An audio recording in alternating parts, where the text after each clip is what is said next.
Hi, everybody. Welcome to the Excogitate podcast.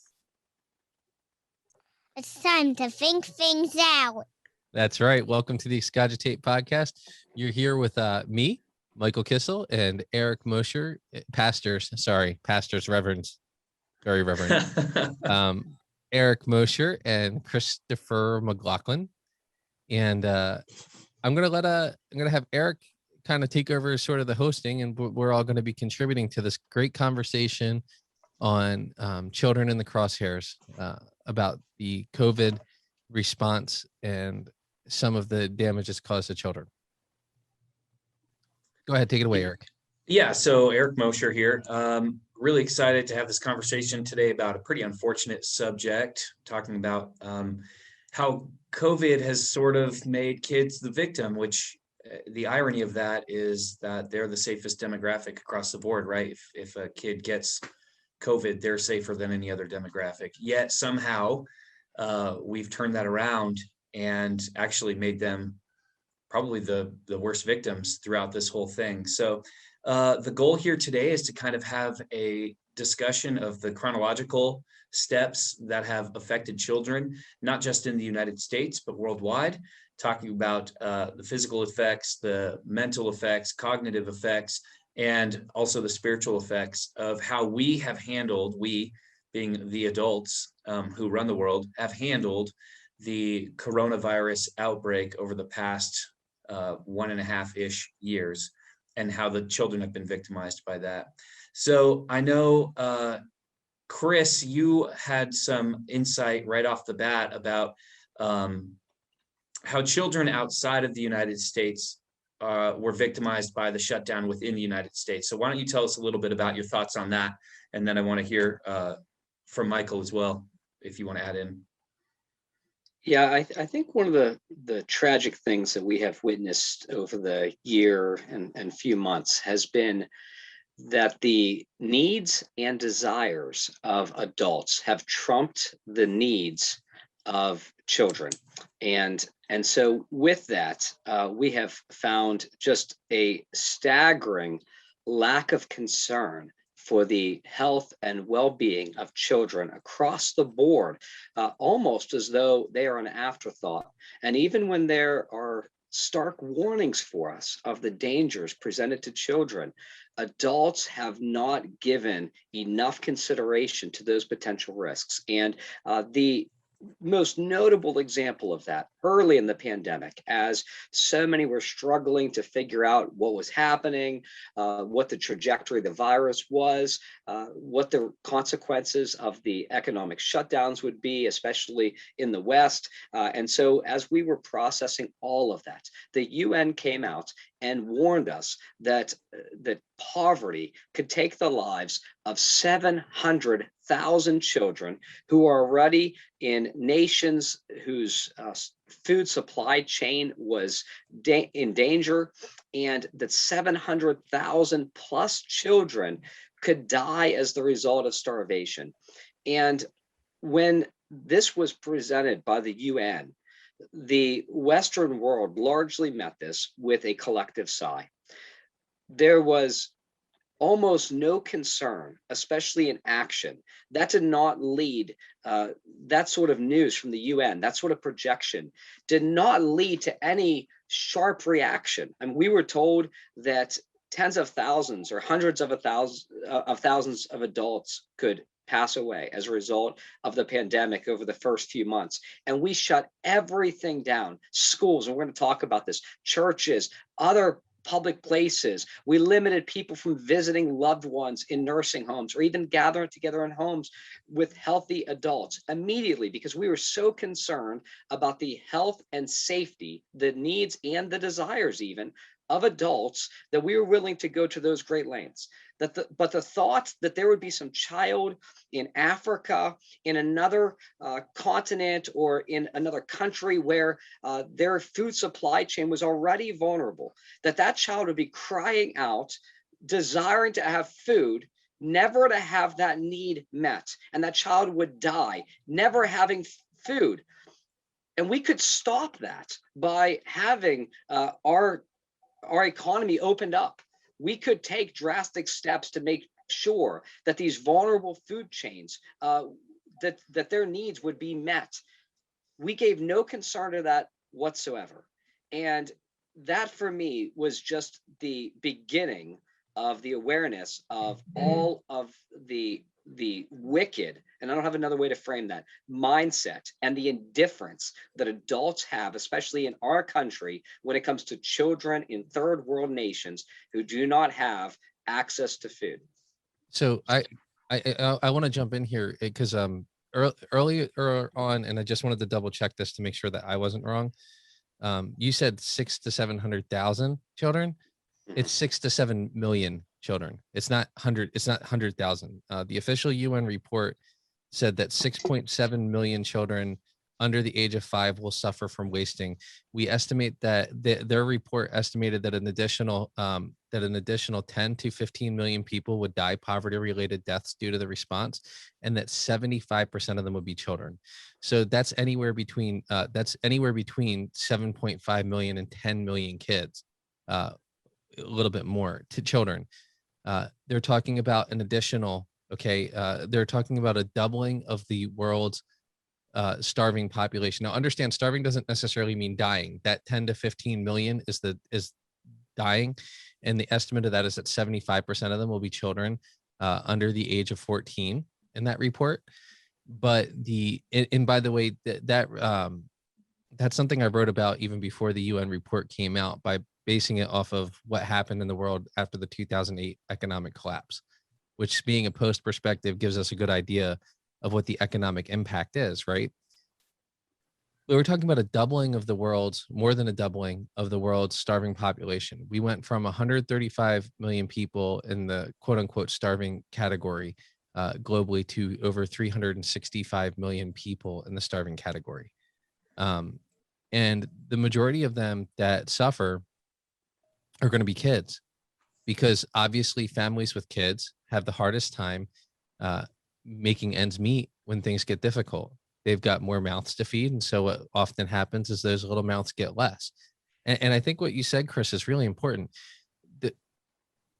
At first it was, I want to say this, the complete disregard for kids, and that it was specifically a disregard for children, became more and more apparent to me as we got further into this thing. But at this stage in the pandemic, I was even saying this before the lockdown started, that we need to really think carefully, because when I saw China lockdown, I thought, we're going to imitate that. Yeah.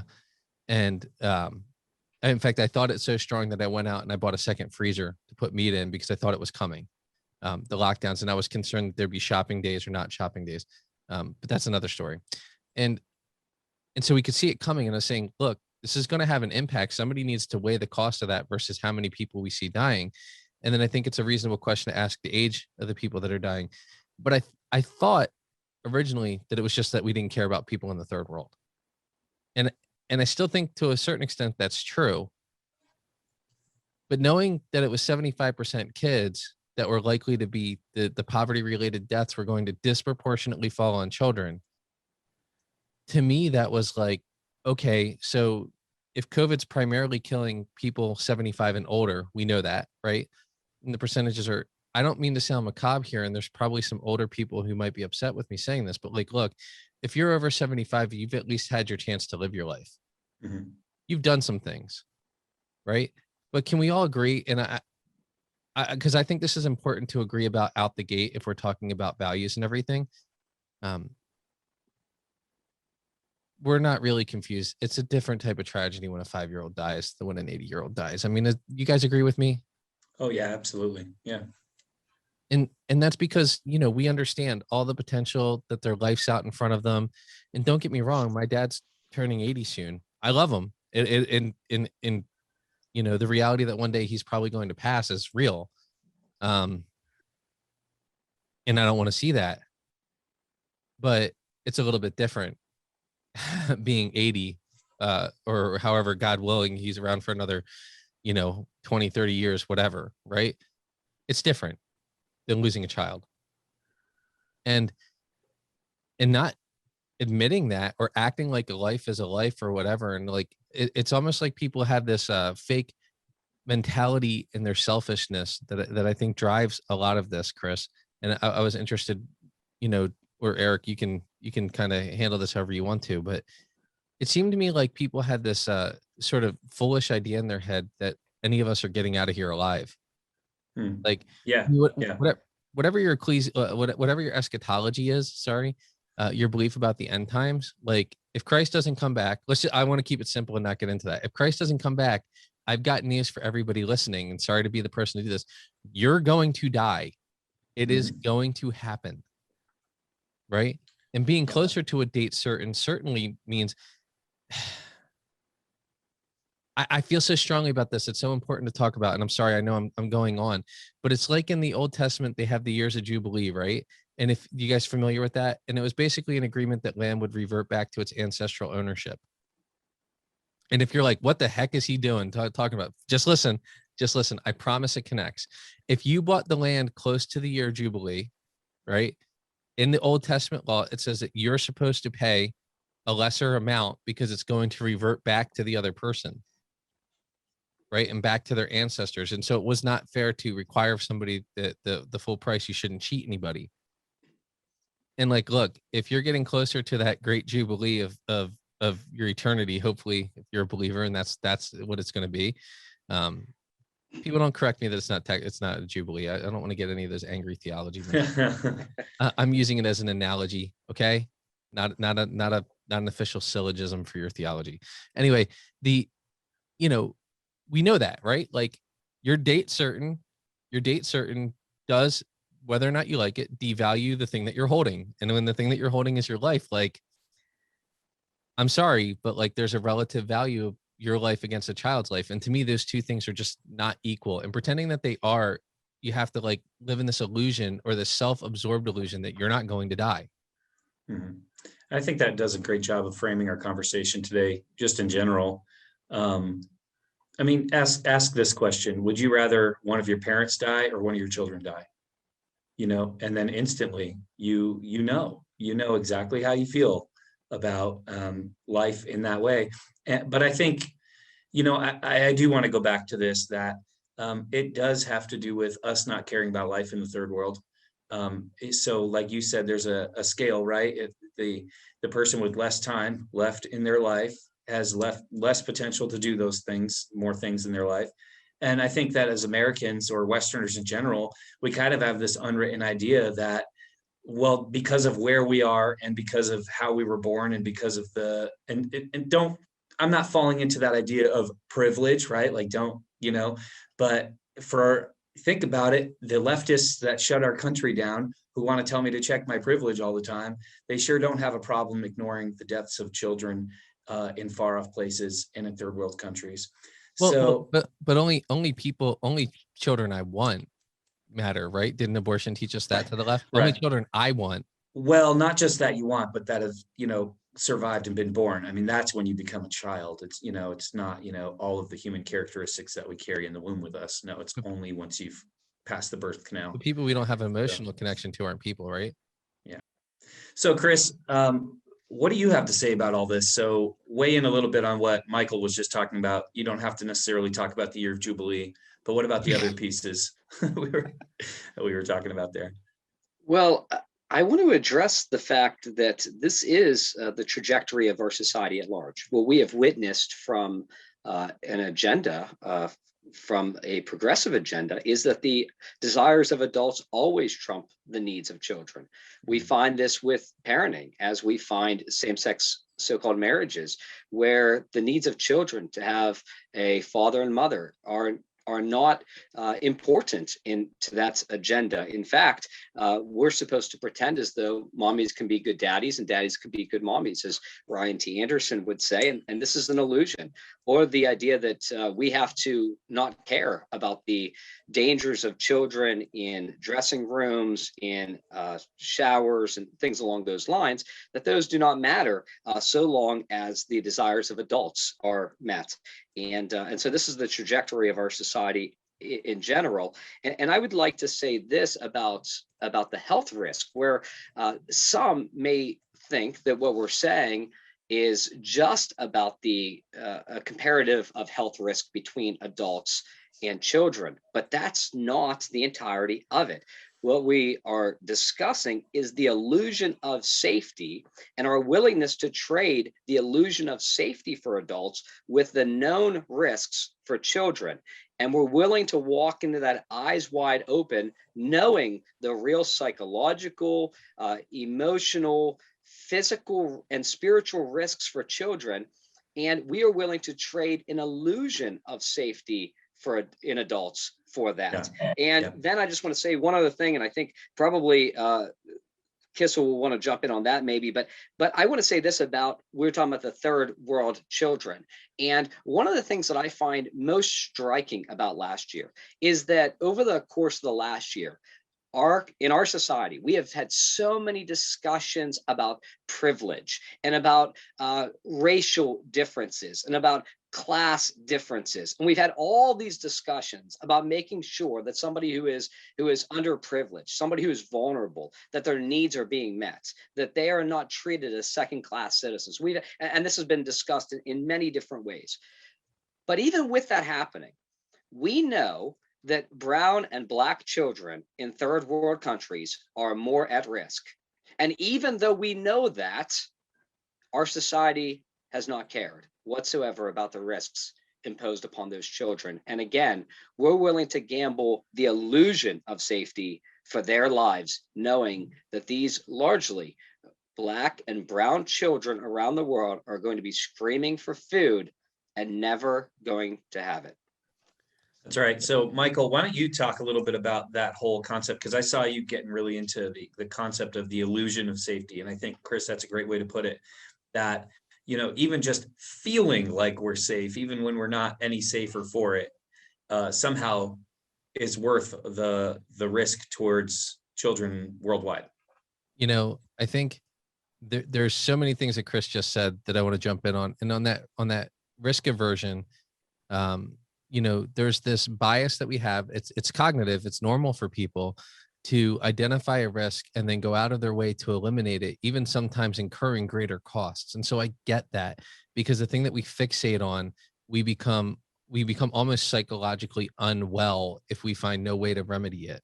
And so I think that's part of what happened. If I'm trying to be as gracious about this as possible, I would say that's part of what happened is that we fixated on a risk and then we negated everything else, assuming that we could bring that risk to zero. And part of functioning in a normal, healthy, in fact, I believe this so strongly that that's one of the very first things I wrote about all this, is that the zero risk illusion is in play. Things are about to get weird, right? Mm-hmm. And if you were to, on my personal Facebook, I'm paraphrasing, but that's basically what I was saying. And it causes the math to get funny, but what happens is that your values really get exposed by this, right? Because what your real values are show under that pressure. Because like, look, I could be in a place where I could be distracted or fixated on the wrong thing. And if I hear my son cry out, everything in my world stops. Yeah. Right. Yeah. And if you've got children, you know exactly what I mean. Not your kid, you know, oh, you can tell, you know, the sounds, you know what I'm saying? When they let out one of those sort of yelps or screams, like they're really hurt, there's just nothing. Right. And the fact that didn't happen at all for people when they started to read the reports from the UN warning about the impact of the lockdowns, honestly, it exposed our values in such a gigantic way that our risk aversion or our attempt to bring a risk to zero, which was always an illusion. It was never going to happen. It's not even psychologically healthy to entertain the idea that we were going to have a zero death scenario. I mean, it just, once it was out, it was out. Reality is like, here's a hard thing. Sometimes reality sucks, right? I'm sorry, but that's just the truth. Sometimes reality's hard. Sometimes reality gives you a couple of choices that you don't like. And then you got to be the adult. And I said that purposefully. You got to be the adult and decide who absorbs the risk and who absorbs the cost. And look, if it happens in my house, me as a husband, me as a father, if somebody's going to absorb any of the risk, it's me. Mm-hmm. I mean, to me, that's what the Bible means when it says that I'm supposed to love my wife like Christ loved the church. That's what it means, that I'm supposed to lay out and sacrifice for her. When I look at it, who takes the risk? The answer is me. But I know this, that a healthy society understands that it's the parent's job to sacrifice for the child. A healthy society understands that it's a parent's job to nurture the child. And it's also understands that it's our job to nurture the children. If that's our value, then we do that. Then it shows up. Then the first question is, how do we minimize the risk to the people we're supposed to take care of? What this really revealed is that we are such a self-absorbed, arrogant, ridiculous culture that we will throw children under the bus to protect ourselves. Yeah. That's disgusting. I mean, it is morally repugnant, and it is incredibly unbelievable to me. And the whole time yelling this while this is all going on didn't change anything. And like when Chris talked about that with the whole privilege conversation and everything, it's like, look, if you need a better, this is a complete side note, but I need to get this in. If you need a better side note for the fact that all the racial tribalism that's being advanced by the left right now is only a tool to advance philosophical Marxism in our society, that's your proof right there. Because if it was really about equity and justice and caring, they would have said, let this virus rip through the old people of this country who have already made their money, who are already rich, who have already had their lives for the sake of all the oppressed children. And like, I know that there would have been some financial impact from this virus, no matter what. I get it. But I'm sorry.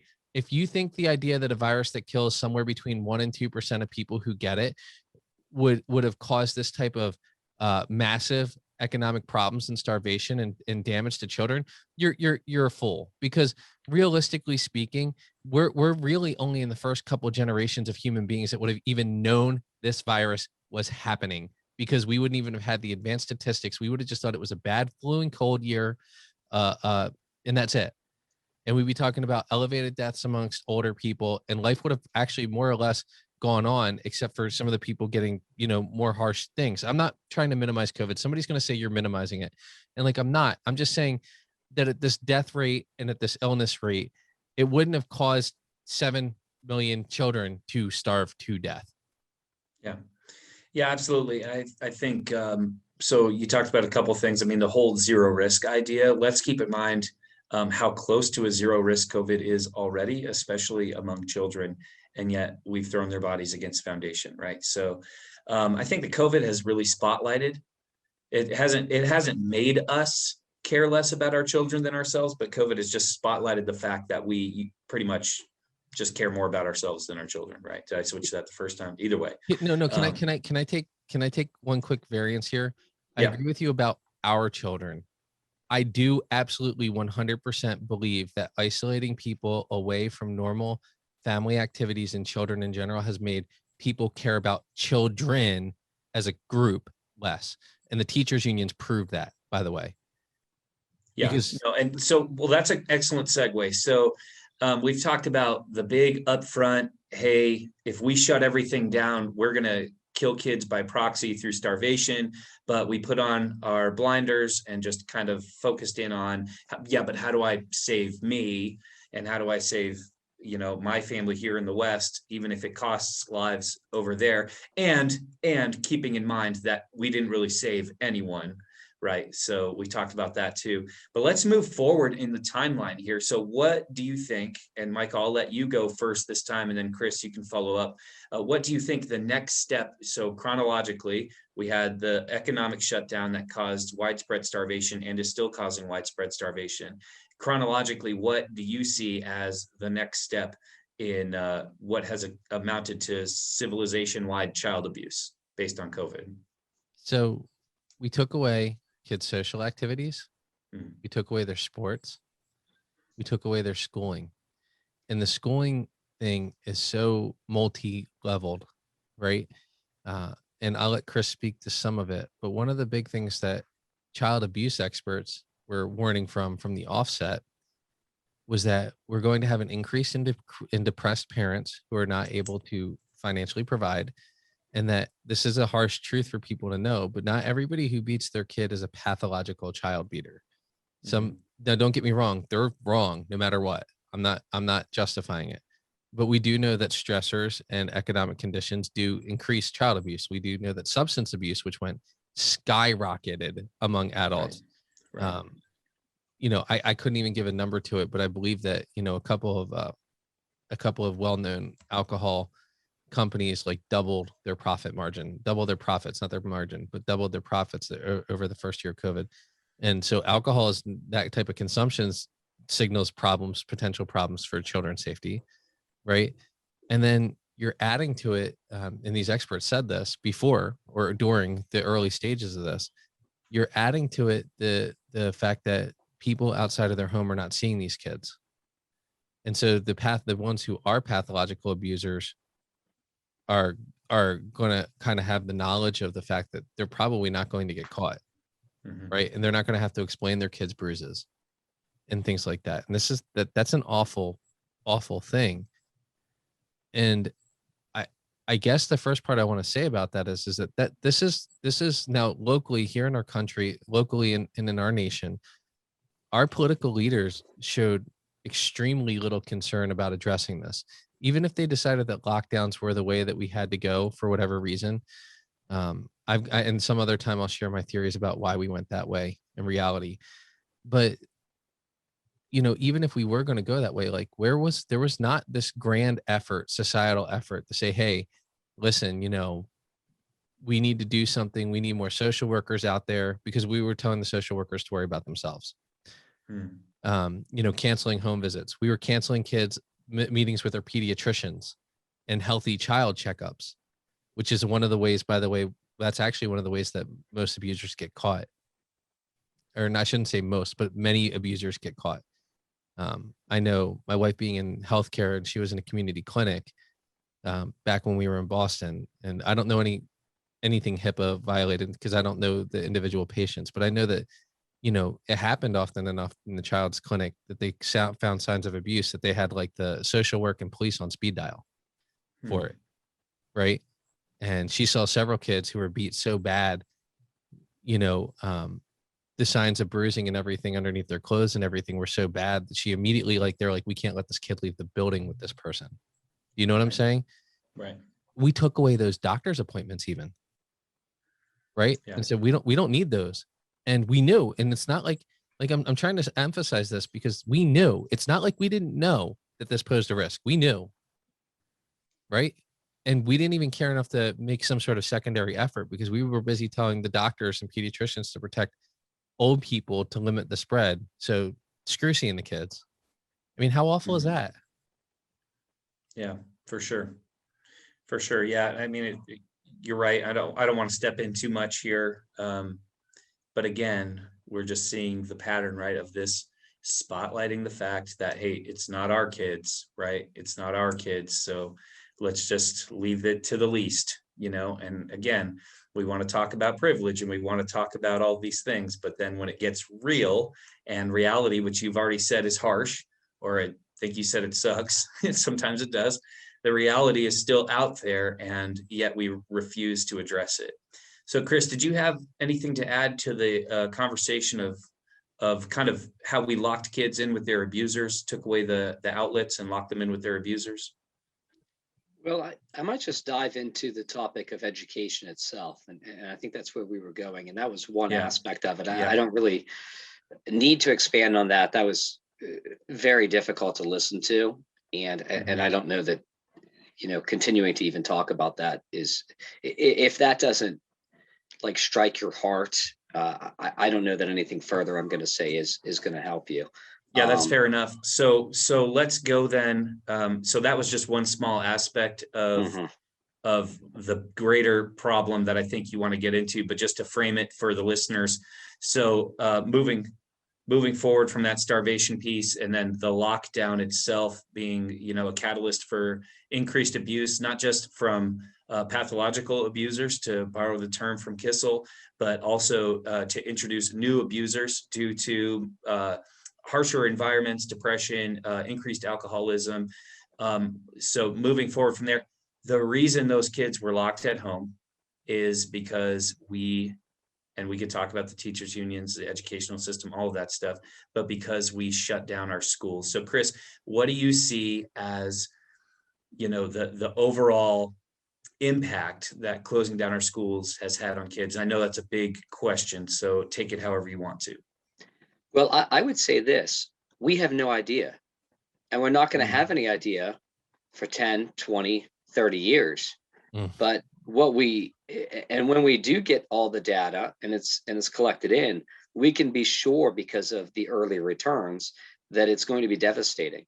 So we know that educational outcomes for children affect their earning potential, lifetime earning potential, affect their social, economic status. We know that there's so many consequences for education. And one of the striking things about the pandemic, again, we knew that children early on, we knew that children were not at risk statistically, not to the degree in any way that adults, primarily elderly adults, are. And so we trust the experts when it comes to that. But when it comes to describing the risks presented to children related to educational outcomes, starvation, abuse, we just didn't care. I don't know how else to frame that. We didn't care enough to do anything. And along the educational lines, we immediately shut down our schools with almost no warning. So in the state of Pennsylvania, it's towards the end of a week, and we're told, well, children are coming back to school on Monday. Okay, well, in the report that I had addressed earlier from Reuters, the heading on that was UN warns economic downturn could kill hundreds of thousands of children in 2020. That was the title. It was written by Michelle Nichols. And again, that was a fraction of numbers that other studies revealed to be a warning. It said this: the world body also said in a risk report that nearly 369 million children across 143 countries who normally rely on school meals for a reliable source of daily nutrition have now been forced to look elsewhere. And I know I'm kind of revisiting a topic we already had, and I'm not trying to beat a dead horse, but what I am saying here is that we immediately shut down schools. Senior citizens are at risk. So immediately shut down schools. Children are not going to have access to food on Monday. Too bad. Go find it elsewhere. Children are also not going to have access to quality education. And I'm not, at this aspect of it, blaming the teachers, even the school district. This was a state decision at this point. Absolutely. Where immediately these school districts have to shut down, and our teachers are trying to put together lessons over Google and other similar platforms, and they're trying to put all of this together overnight. And I have to say that my children have attended a wonderful elementary school, and we are blessed. I know that not every family has access to the quality of education that we have had access to. But even though we have a great elementary school that my children attend, and this year they've been homeschooled, but they were attending then, immediately the quality of education they received dropped off the cliff. And that's the reality. And so many experience that. So the question is, and as that's continuing through this year, the instability of schools opening, schools closing. Well, today's going to be virtual. Tomorrow is going to be in person, and it goes back and forth, and different activities are shut down. And again, having fellowship and other developmental gains through playing sports. I would have never graduated high school without sports, without that sort of time spent together and the kind of development that occurs because of it. Children have suffered, and we knew that they were going to suffer. And not only did we allow them to suffer, but we actually gave no thought to putting together a structure that would benefit them. Now, I was surprised when all of a sudden the state announces, well, next week they're not returning to school. No thought for structure, for how we're going to organize education, other programs, how we're going to meet the needs of kids through the ways that those needs are met through our educational systems.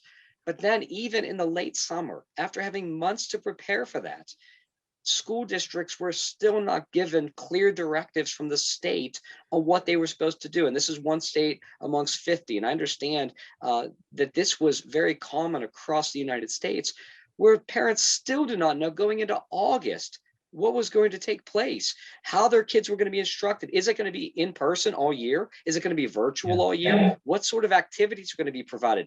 How are meals going to be delivered to children in need These questions were still not answered. Can I jump in right here? Because I think that's when you said something important. When it first started, it was the state, right? Now, I will give my state government, which I loathe, very little credit. That at least they realized that they had to partner up and start doing food distributions for all the kids who needed school lunches who weren't getting it. And then they expanded to try to focus on families and their feeding efforts. And I can say this, that I'm not trying to universally condemn all people. My church started doing a food distribution, and a lot of churches, by the way, did, right, step up and try to meet the needs. But the point is that we tolerated the government in the beginning doing something that would harm children and did not demand that a response to minimize their risks and suffering be at the forefront of what we do, right? But what you mentioned at the end of this, right, towards the end of the summer, what started happening in a lot of states was that the state government started to acknowledge, because they could see what happened in Sweden and in other countries in Europe that actually did keep the kids going throughout the whole thing. Okay. And their numbers do not show that sending their kids to school made things a lot worse. In fact, there was study after study after study, which I shared, right, on my Facebook and other times. And this is not me. This is not my sort of hobby horse. These are professional studies. These are the Netherlands Department of Health. It's Sweden's Department of Health. It's Great Britain's Department of Health and France's Department of Health doing their best rigorous scientific studies that said that the children going to school posed a very minimal risk to the wider population for infection, because children not only are less likely to have harmful effects from it, but they are far, far, far, far, far less likely to spread this virus. In fact, one of the things that we discovered about this virus as early as the summer was that obese, definitely by the summer, because this is, by the way, also how it is normally with respiratory viruses. And get this, if you're listening, okay, fat old people spread the virus more. Fat young people still spread the virus way more than most normal, healthy people. Obesity is a major factor in viral spread, and then age, okay? And so we know with COVID that it's actually very few super spreaders now, normally, right, who infect many, many people. And the studies out of Australia, France, and I mentioned some of them, basically held that up. And these schools were not a threat. Our governments knew that. Our state governments knew that. Okay. And in a state like my state, the governor started talking about the kids going back in the fall. And the teachers union, that's when the teachers union stepped up and started to use our children going back to school as a political argument and a negotiation tool for other things. Okay. But also just to keep the people at home. And because they're saying, well, what about our teachers' risk? Well, what about our teachers' risk? Well, I've been told for years that teachers sacrifice for our kids. And then our teachers, and I want to say this to all the teachers who are listening. I get that you might be, and probably are, the type of teacher who would have sacrificed for the kids and that you weren't on board with the union. But I've also got news for you. You didn't care enough to rally your members together and put your unions in check for the benefit of the children. You allowed your union leaders to use this as an event to expand their political power and flex their muscles. And they did. In states like Hawaii, our governor threatened to order the teachers to go back to in person. And the teachers union basically laughed in his face and said, try to make us. On 2 separate occasions, he winds up delaying it. And then we wound up with almost a year off of school when we knew the risk to the teachers was minimal if they went. And we knew the risk to the kids of getting the virus and becoming vectors for spread was minimal. Okay. Millions upon millions of people around the world, millions of people study 1.8 million Swedish kids, and not a single additional death attributed to the kids going to school. Okay. We know these things. And the teachers union still kept the schools shut, to the extent that the schools that first opened in this country, it took brave governors who were willing to stand up to the teachers unions in their state and say, no, you're doing this. You're going back. It is happening. Right. Yeah. That's how that stopped. And so I think that needs to be called out, because that's that part, all this educational damage. And I'm sorry, I went on about it, but one of the things I wanted to clarify that, because like sometimes we could step back and we could just blame our politicians, or we could just blame or politicians for what happened for the school. We can just blame our politicians for our societal response. And the truth is that the majority of us who weren't yelling about this stuff, who weren't trying to raise a stink, who didn't care enough to do what we could do to protect and look after the kids in our immediate sphere, by the way, which also meant calling people, relatives, checking on them and other things. We have some responsibility in all this. I don't want that to get lost, because I'm not like, hey, I'm condemning the specific group of people and the rest of us are okay. Because no, you know what I'm saying? Yeah, and I think you made a couple of really awesome, great points in there that just because I highlighted a certain thing doesn't mean I didn't hear all the rest of your points.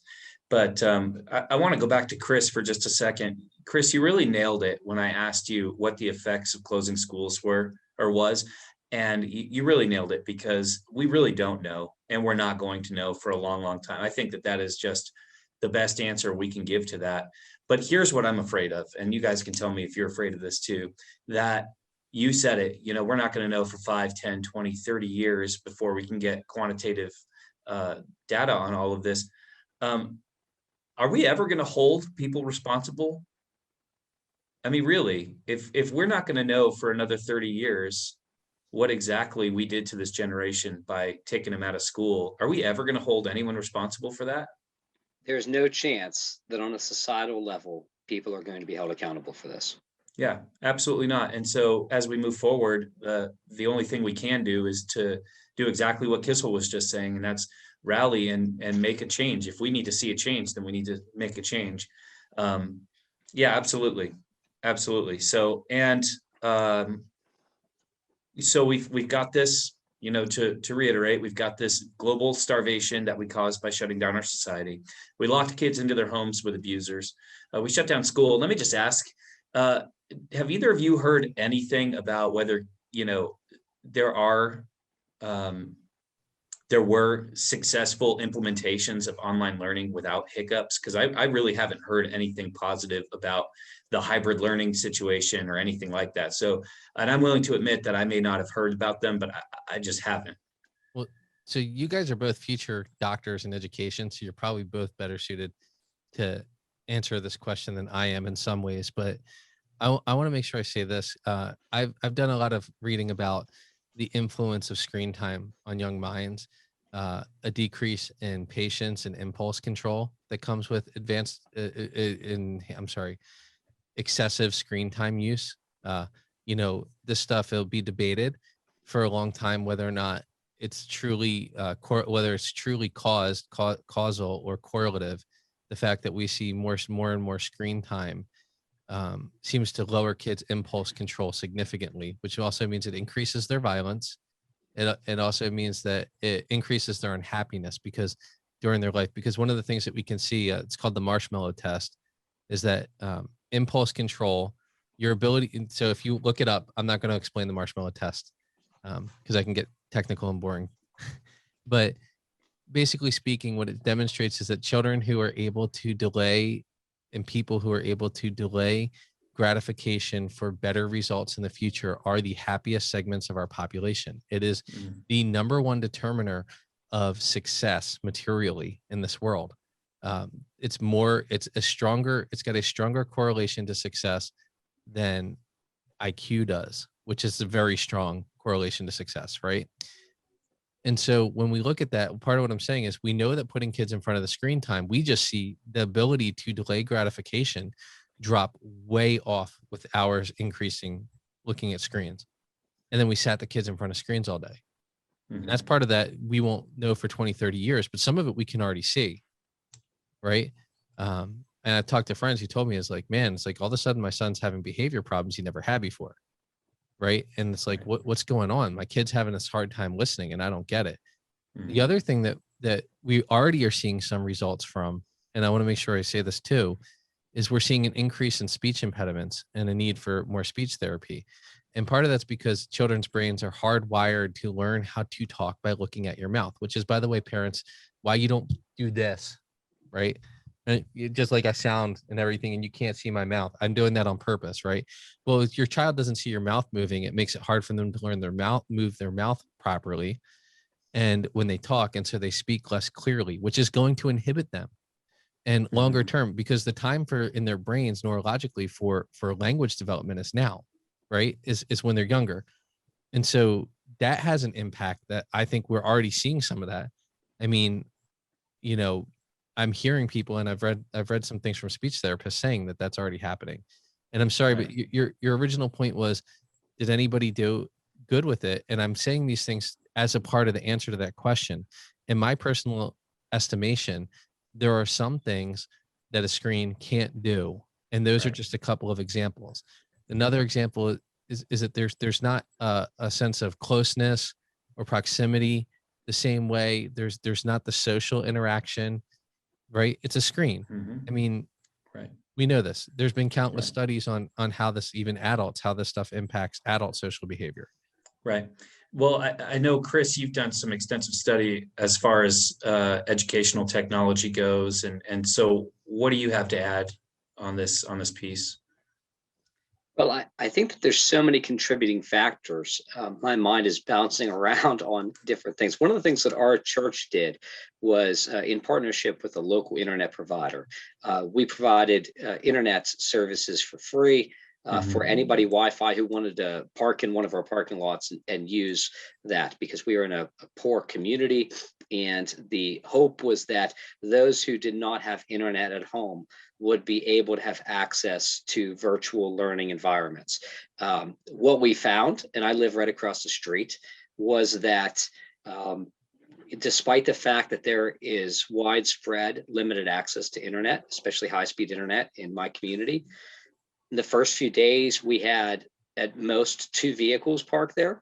And then after about a week or so, we had none, and we never had any again. And we still have that available today. As I talked about food earlier, our school district actually did, in partnership with food pantries. I believe there's state funding there as well. So I do want to say that. I don't want to frame that as the state didn't do anything. They just quit serving but you had to drive to the school to have access to those school lunches. Well, that's great if your parents have a vehicle or they work a job that allows them to be home and to take time off and get your food. So even if school districts were able to use technology and children had access to high-speed internet and technology devices, even if we were able to deliver instructional materials in an effective way, we would still be delivering that material to children who are hungry, who are dealing with stressors, who are more likely to be in abusive situations than they were years before. And so even if all of the former things were true, we would still have worse educational outcomes because of the pandemic. And so, we could get into the discussion of the Internet of Things and the availability of, high access to high-speed internet and schools giving out Chromebooks and other laptops and things, and whether or not schools developed delivery methods, delivery systems for instructional content. And I found most of that to be wanting. I am not aware of any school districts in my area, as I hear from parents, at least, where that has been successful. I'm unaware. There might be somebody watching this, listening to this, who says, yeah, my school district was able to deliver fine educational material in an effective format, and that was very beneficial to my kid. Somebody might be able to say that. I'm not aware of that. But even if that was true, as I said, we would still have significantly worse educational outcomes. And again, one of the other things, and I really want to make sure we don't miss this, one of the other benefits of education, of our educational system, is that it does provide access to high quality clubs, other learning environments, including social learning environments, through sports, through cheerleading, dance, through educational clubs at school.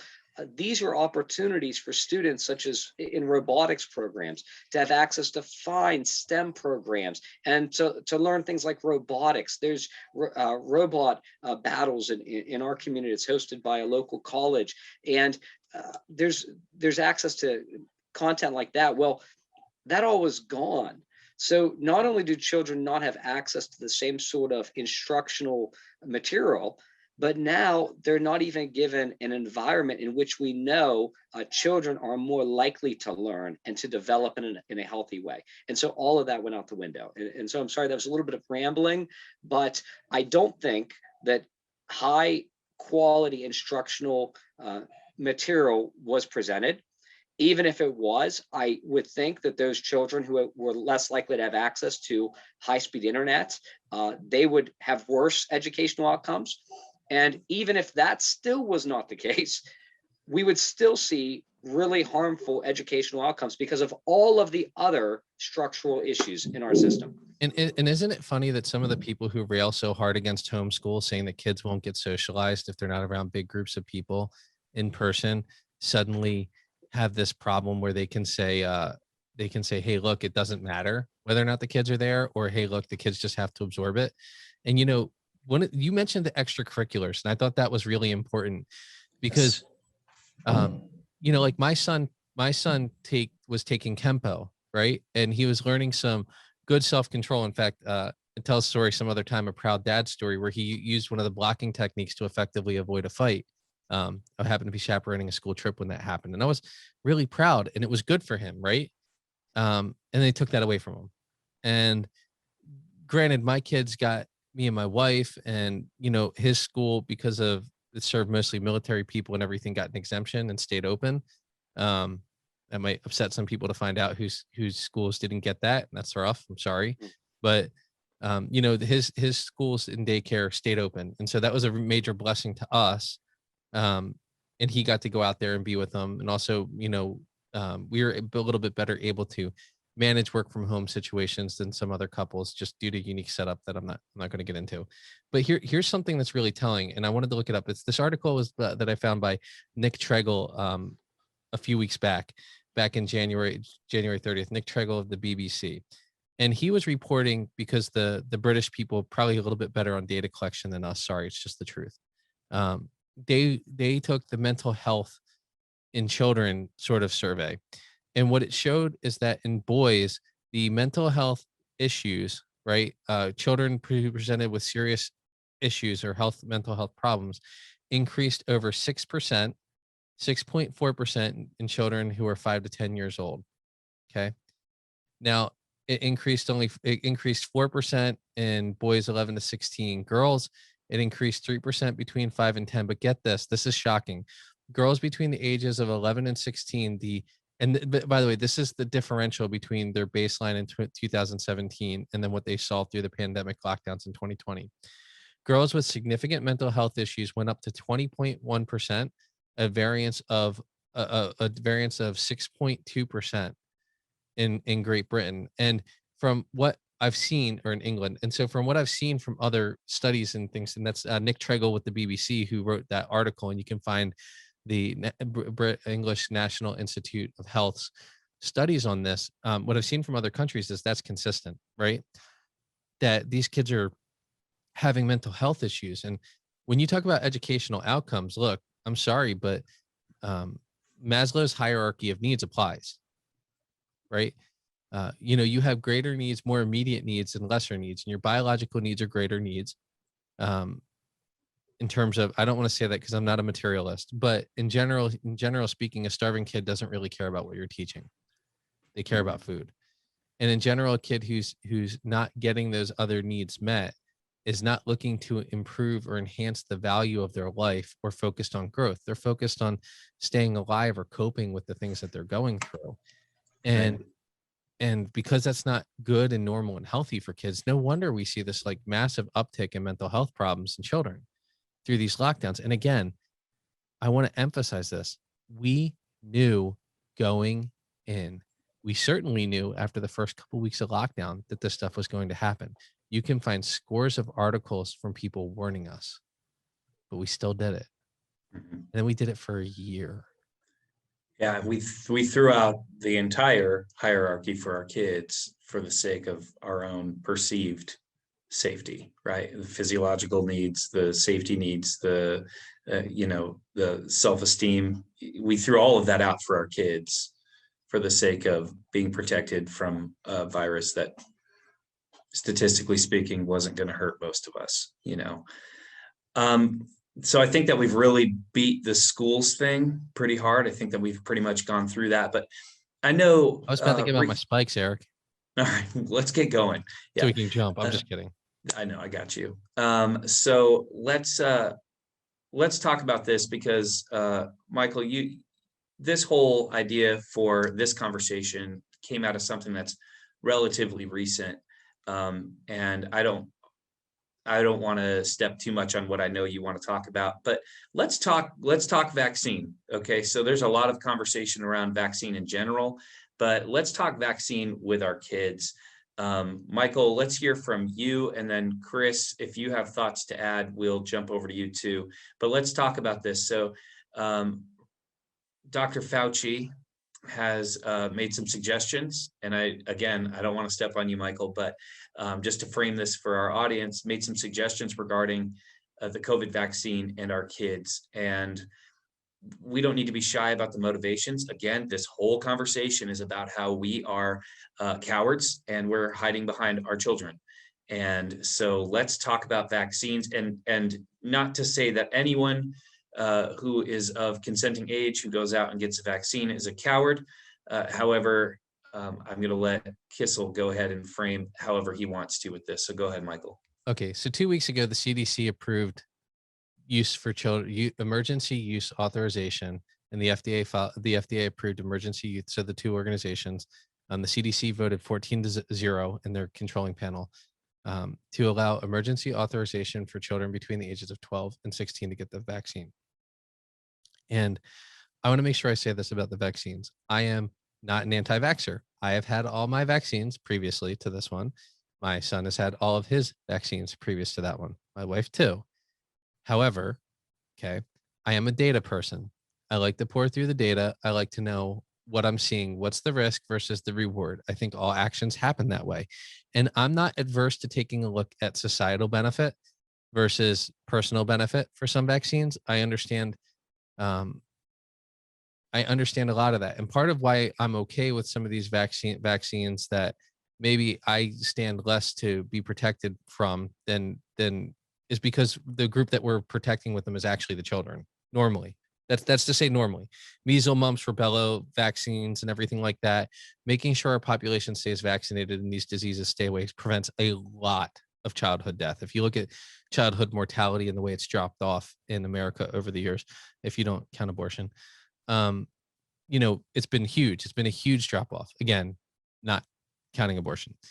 And so understanding that, right? Like I get it. So I want to start by framing it there, because I run the risk of anytime I talk about this, of having people accusing me of being a crazy anti-vaxxer or conspiracy theorist. In fact, I've regularly had throughout this whole COVID thing, just people misconstruing what I said based because they're so fearful that they just want to hear things that make them feel safe. And they think that the vaccine and forcing other people to get the vaccine is going to make them safe. And I want to emphasize this.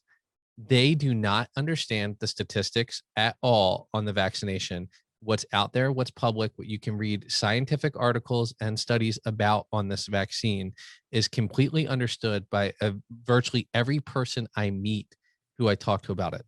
From the conspiracy theorists on one side who talk about spike proteins shedding off of the vaccine, even though it's not a live or weakened vaccine. It's not even a dead virus vaccine. There is no COVID in the vaccine. I want to emphasize that.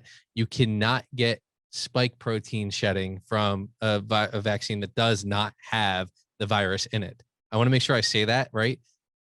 Because I have to say that, because unfortunately I've had to address that numerous times in talking about this.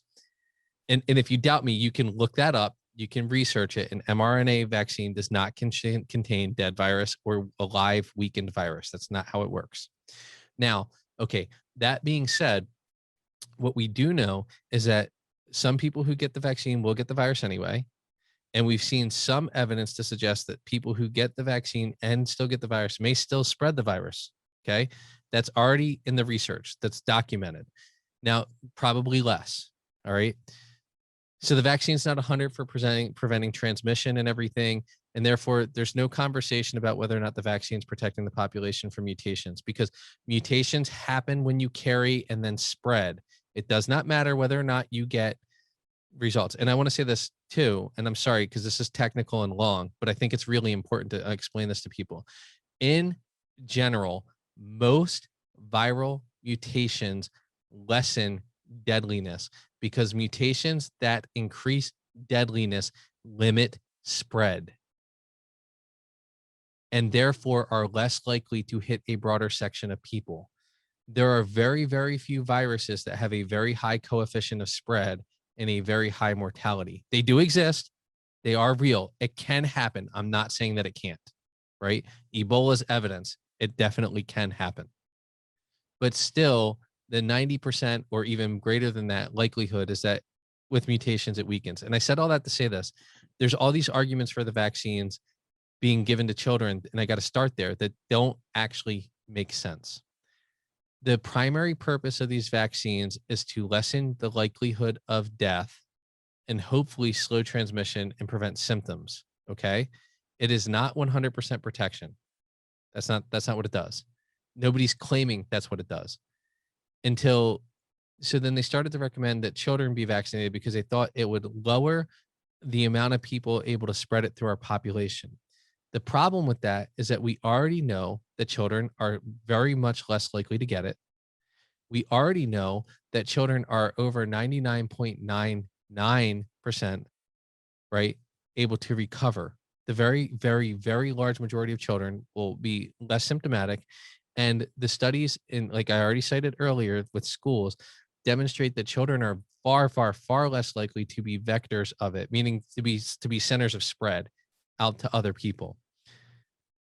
For the minimal benefit that vaccinating the children might have, we are authorizing the use of an emergency authorized vaccine that has not been fully tested. Anybody who tells you this vaccine has been fully tested is completely full of garbage.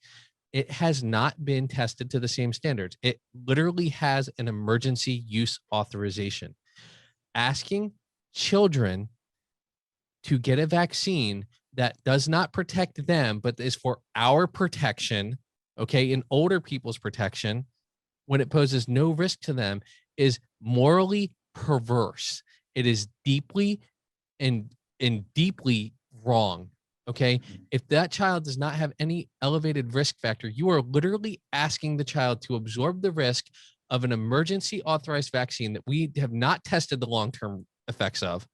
You're asking the child to absorb those risks in order to protect older people. And by the way, I said this already, but the people who are most at risk besides the older people who are obese people, and we knew that from the beginning. Everybody who knows anything about viruses knows that obese people are at a greater risk from the beginning. But we've known very much, at least since the summer, that you can dramatically decrease your likelihood of dying by losing weight. You know what the studies show about Americans and weight gain this year? The majority of Americans did not lose weight. The majority of Americans did what? Gain weight. I want to say that for this reason. So many, and this is important, so don't lose me on this, okay? Some of the people who are insisting that I vaccinate my small child to help them reduce their risk of death couldn't put down a burger to take care of their own health. And that makes me I'm having a hard time controlling how angry that makes me, that we are such a self-absorbed, sick society that we would say, go take this emergency authorized experimental vaccine, give it to small children when we have no long-term testing data, but I won't even go on a diet to protect myself. That is disgusting. It is deeply, profoundly perverse. It is a subversion of the natural order, which is part of what we've been talking about in this whole thing. And it makes me furious that anybody would suggest that you do that. You don't ask a child to absorb risk for society. You just don't do it. It's not right.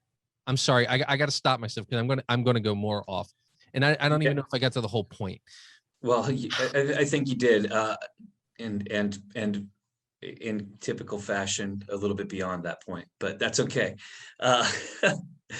But no, I appreciate that insight, Kissel, and you're right. I mean, the bottom line is, again, this hasn't made us care less about our kids. It's just spotlighted the fact that as a society, we care less about our children than ourselves. And to the point where we're asking them to absorb this risk when we won't take care of ourselves. And I think that's a great point.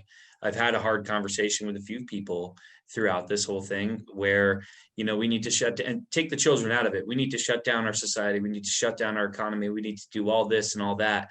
But I'm not going to fix my diet. I'm not going to become more active. I'm not going to stop smoking. I'm not going to decrease my drinking. I'm not going to do any of these things to take care of myself. But the expectation is everyone else needs to shut down because I'm afraid of this virus that's going to kill 0.02% of the people who manage to get it, which is not even 100% of our society. So I get your anger. I totally understand your frustration, even without the kids, but especially when you throw the kids into it. And I think the question, we have a couple more things to get to before we really dive into that question. So I'm going to come back to that. But Chris, now, if you have things to add on the vaccine, please do. But as a pastor, I'm really interested, and this is something that in our pre-show discussion you had brought up, I'm really interested in what you've seen as far as the spiritual, because we can't leave out the spiritual side of this, the spiritual ramifications that are treatment of the whole coronavirus pandemic. How does that affected our kids spiritually? Well, what we've witnessed is, as you've described, emotionally, physically, these are things that there is evidence regarding. Studies have demonstrated there's federal funding to conduct studies that consider these sorts of questions. Spiritually, we have to examine this based off of personal examples largely, because the same sort of data does not exist to examine. But what I have seen is really concerning. I personally know families who have struggled significantly spiritually because their children, either young children, teenagers, continue to have the same sort of influences from society. They still have access to screens. In fact, as we've described, they have more access. They have less parental oversight because parents are, even though in some cases they're working from home, they are now, say they're working in another room, instead of having an adult in a classroom with their child throughout the school day, these children are largely left to their own throughout the day in a room, at a desk, at a table, working on schoolwork, or they're supposed to be, but who knows what else they have access to. And their interactions with society, with friends, with others around the world, even they have access to this at the touch of their fingertips. And in fact, that's how we're providing instruction. But now, instead of allowing them just to be focused on education, they have all these distractions where they can just click open another window and have conversations with anybody around the world, which means that anybody could influence their worldview, their beliefs. Anybody can share anything with them. And now, again, that could be positive, and there could be positive consequences for that. But I can personally think of negative influences where, when parents began to ask the question of, well, what should I do for my kid to make sure that they're around their peers? In too many cases, the question was not answered with, I need to bring them into fellowship with other Christians. It was, I'm going to allow them to go back to having access with their secular peers. And again, after not having Christian fellowship, not receiving instruction that was geared to their age, we have found that the children have suffered spiritually. And I don't have a different way to say that. One of the things that churches have done is that some churches have ceased meeting in person altogether. They have pretended that the virtual setting is church and that it is able to minister to people on the same level. And so I would argue that across the board, not just for children, but for everybody, spiritually, this has been a difficult time. Although we recognize that there are people who are homebound, there are people who are not able to be in person for fellowship. And so this is the only way they can worship with other people. We encourage that, and I don't want to diminish them or their access to that, but we understand that a huge part of gathering together is the encouragement of one another. So we use our spiritual gifts. God has given us spiritual gifts so that we can invest in other believers, to build them up, to help them grow. Because we have fellowship with one another, we interact with each other. That's for positive. So we see positive things. We can follow examples. We find in Titus chapter 2 that older women can invest in younger women, older men into younger men, for instance. We also learn through negative experiences. So because we're gathering around other people, we might have something said to us that is sinful. Somebody says something mean, or somebody does something harmful to us. And guess what? We get to learn how to respond in humility. We get to learn to forgive as Christ has forgiven. When we're not exercising that, we begin to atrophy. And so spiritually, we are not using our spiritual gifts. We're not trying to encourage other believers. We're not learning from the example of other Christians. And so what's going to happen over a prolonged period of time? We are going to be spiritually weaker. And so we see this across the board, but especially for children. And again, I think that children in developmental ages, and if I were to ask the other two men on this group, when did you backslide? I'm just assuming that people go through backsliding period, probably as a teenager. And I have to say this, that as a teenager, I backslid. I failed 10th grade. I failed miserably, okay? And there were so many things that went alongside that. But what the Lord used to draw me out of that was fellowship with other Christians, because I'm around people who were passionate about Christ and I wanted what they had. I had people who could hold me accountable, who could see what I was doing day in and day out and wanted to come alongside and help me. And many young people through this last year have been robbed of that. And the saddest thing is that parents don't even think that they've taken anything from their children, because they think, you know what, my kid can still watch a service online. My kid can still listen to Christian music, or, you know, that sort of a thing. But your child is not being challenged to use their spiritual gifts. They're not alongside peers who are encouraging them to grow, who are holding them accountable. And so they are going to suffer. And like I said, and I don't want to get into specifics on that, but I have personally witnessed this, and it causes great concern for me. Yeah, I think for me too, I see a lot of concern. You know, some of what you said, I want to make sure I say this. I'm not trying to condemn church leaders and pastors who are put in a very, very difficult position between scared church members and an aggressive state, especially at the offset, when people felt a lot less certain about what this thing was with closing their churches. Right. And we're trying to stay focused on the kids here, but that's a byproduct of, and a lot of churches, even when they started meeting, like my church even, right, found that doing children's services was extremely difficult to navigate with the state's restrictions. And coming out with that sort of, even if people disagreed with where exactly I might have been in terms of obedience to the state, I have to acknowledge that most of those people, or I shouldn't say most of them, most of the people I know, certainly my church, if we had any disagreements, it was out of a good place that they were coming from. And I want to make sure I say that, because I can recognize that sometimes we can come to slightly different answers on some things. And that can be, they could still not be, you know, I don't know the best way to put it, but we need to have enough grace for people to come to slightly different conclusions based on, as long as they don't have completely different principles, right? I think that's important. But what I was about to share was, you know, there's an article by the Barna Group, which was on, and I sorry, I was looking down earlier because I was looking for it. It came to my memory, and I was like, I need to cite these people, not just say it. On October 28th, 2020, they wrote an article, What Churches Might Miss When Measuring Digital Attendances. And part of what they showed in their survey was that church attendance was down over 20%. Okay. 20%, 1 in 5 people who had regularly attended church in years past quit attending church, even digitally, even watching. They quit altogether. They weren't watching it online. They weren't going in person. And no wonder, right?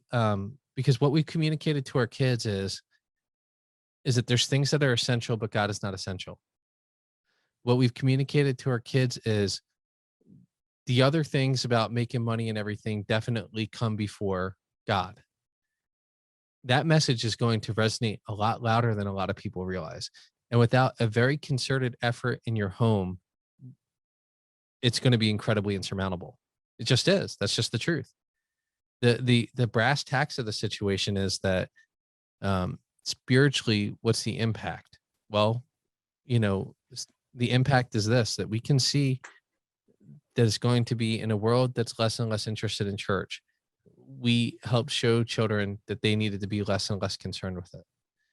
And I don't know all of where that ends. I know that me as a parent, we do daily family worship in my house. Spirituality is important. I don't think my son got that God was less important, but one of the means of grace, I want to be careful when I say that. I don't mean that God, he does work salvation through the church. It's the pillar and the ground of the truth. You know what? I'm going to stand by this statement and then deal with the fallout later if people don't like it. One of the means of grace to come through to the world, and certainly to our children, is supposed to be the gathering, the congregation of fellow believers. It just is. It's good for them. It's good for us. It's good for the world when the church stands as the pillar of the truth. Right? And we lessened it in their eyes. We lessened the community as a resource in our children's eyes. Where that ends up, I don't know. Maybe, hopefully, I pray. I'm really prayerful about this, that the ones that are still hanging around pressing close and figure it out and realize the lack. And then, like some people did from the Great Depression, realizing the worth of money from poverty. That's what my grandparents told me one time. My great grandmother told me, not having teaches you sometimes what something's worth. And my honest and earnest prayer is that some people realize that, but I also recognize that the trends, there are some measurables out already. And the truth is, it's just a whole lot less kids are attending church and getting spiritually fed. And that to me is a tragedy, because as much as I struggled when I was a teenager, it was God who restrained me from the big bad things. It was God who stopped me. And I mean that. It was when I was in bad place, mentally, emotionally, God did it through people at my church, that he reached me, that he talked to me, that when I wasn't in the word myself, when I wasn't taking care of myself, the life of the community, the life of the community in a very real way saved me. And I don't mean eternally. I know Christ eternally saved me. But when I was living destructive, I had basically the love of my mother and a couple of friends in the church. And I think, wow, to lessen that in some kid's life, I don't think it's good for mental or spiritual health or emotional health. Because I want to be clear, spiritual health is not just quote unquote spiritual health, it's mental well-being too. It's important for that. Right. Well, very emotional plea, and rightly so.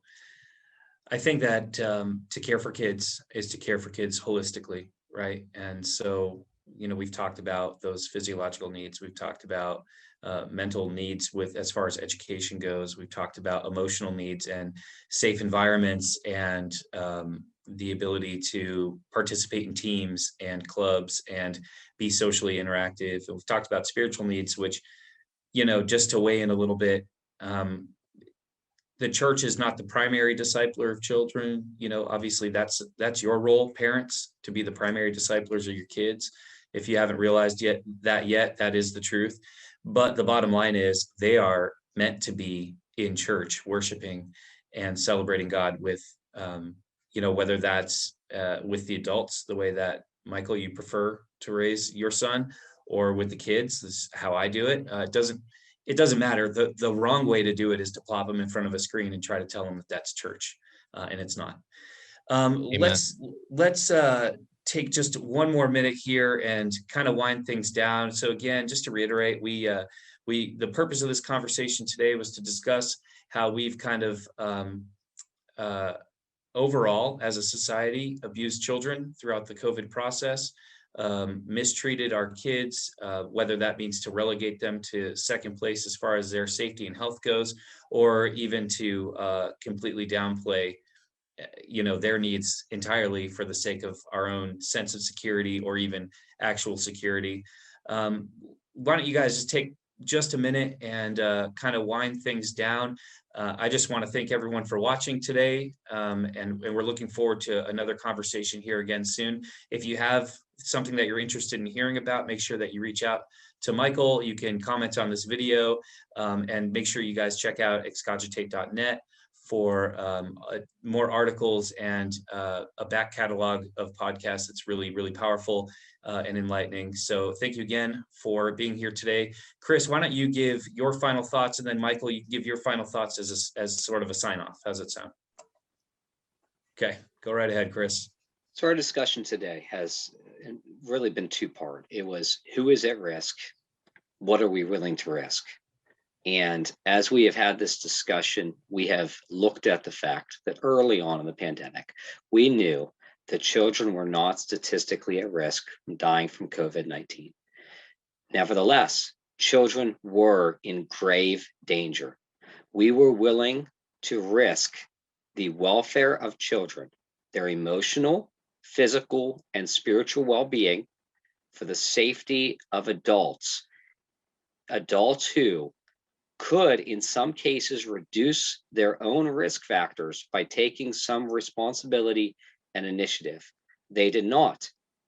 In cases where senior citizens were vulnerable, people who put them in greater risk have still not been held accountable.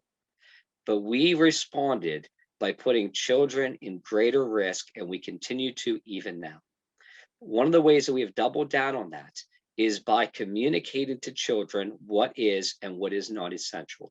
As we discussed regarding church fellowship and worshiping in person, we have many adults who are willing to teach their children through words, through action, that their work is essential, that attending large shopping centers is essential, that vacation is essential, that sporting activities are essential, but worshiping with other Christians is not. And so what we are teaching children is that growing in their faith is not essential. It is not worth their minuscule health risk. And so with that, we are damaging children even further. The consequences for the selfish actions of adults during this timeline. And as I said, this is not new. We find in several different areas in our society where the needs of children are diminished, that they are not valued above the desires of adults. Because this is a social reality, the evil actions of adults have brought real harm upon children, and we will not be able to measure that harm for another generation, perhaps. But when we do, I believe we're going to feel a lot of shame, and we're going to give an account to the Lord for what we did in this moment. Did we speak out about the truth? Did we allow people to pretend as though their illusion of safety was more significant or more worthwhile, or that that was more ethically sound, or that our moral responsibility was to contribute to the illusion of safety for adults over meeting the real needs of children? May God help us. I want to, if I can, build on that. And I think that I want to say this. There's this passage in scriptures, Philippians 4, and in it, Paul is signing off in 4:19, and he talks about somehow some people now, instead of imitating him, walk as enemies of the cross. And he says this: their end is destruction, their God is their belly, and they glory in their shame, with minds set on earthly things. I want to say this. I think that's an adequate description for post-Christian, if you will. I hate to say that because Christianity's not gone and we're not going anywhere, just so you know. Listen, that's a good description for society right now. And we become materialistic, and it's our obesity. And I'm saying this as somebody who's overweight, who struggled with their weight, but our obesity is a symbol of that. And people are like, "What, dude, what are you talking about?" I want to make sure I say this. We become materialistic, and we've started to view the world as if it's a bunch of objects that are designed to fulfill my pleasures that I give meaning to. And that's part of the reason why we've tolerated this happening to children. We think that the way that we feel about kids in some way gives meaning to their existence, that we have a right to do that. It is selfish. It is foolish. It is anti-scriptural. It is wrong. It is perverse. It is against God's natural order of things. Children do not exist for our pleasure. Children do not exist. I want to emphasize this. Children do not exist to absorb risk for us. They are not little canaries. They are not throwaway items. They are human beings made in the image of God with their whole life out in front of them. And how you feel about them doesn't change that at all. It only changes how you respond to this, only changes what you'll have to stand in judgment before God and answer for. That's reality. Okay. And what we're doing to our society in damaging these kids by teaching them, it's no wonder when Chris talked about this, that we taught them our materialism. We re-emphasized the materialism that drove all of these decisions by making these decisions. And it's damaging to the kids. Ultimately speaking, and I can't believe that humanity hasn't learned this, but over 100 million people killed by atheistic materialists in the last century, and socialists, and for some reason we're still flirting with this stuff. We're still largely in church, still in love with this brand of materialism that's allowed us to go along with these things. And we're still self-absorbed enough to ask the children to absorb the risk for us. And like I said, even when we're still worshiping our bellies and not willing to take care of things that we could do. And I'm here, right? And I guess this is my sign off to say, and one of the reasons why I was so eager to talk to you about this is that we have to stand up and demand no more. We have to stand up and say, no, this is not right. This is not the right order. This is not the natural order, and this is not good. And we better think out. We better excogitate. We better think out exactly what inheritance we're leaving the world with our children and the way that we treat them and what we're doing with them. And with that thought, I'd like to thank everybody. Thank Eric for playing the host role today. He does it so well. And thank you, Reverend Christopher McLaughlin, Reverend Pastor, Honorable Sir. I know you cringe every time I say it, so I say it. And looking forward to more articles and more contributions from you guys. Have a good one.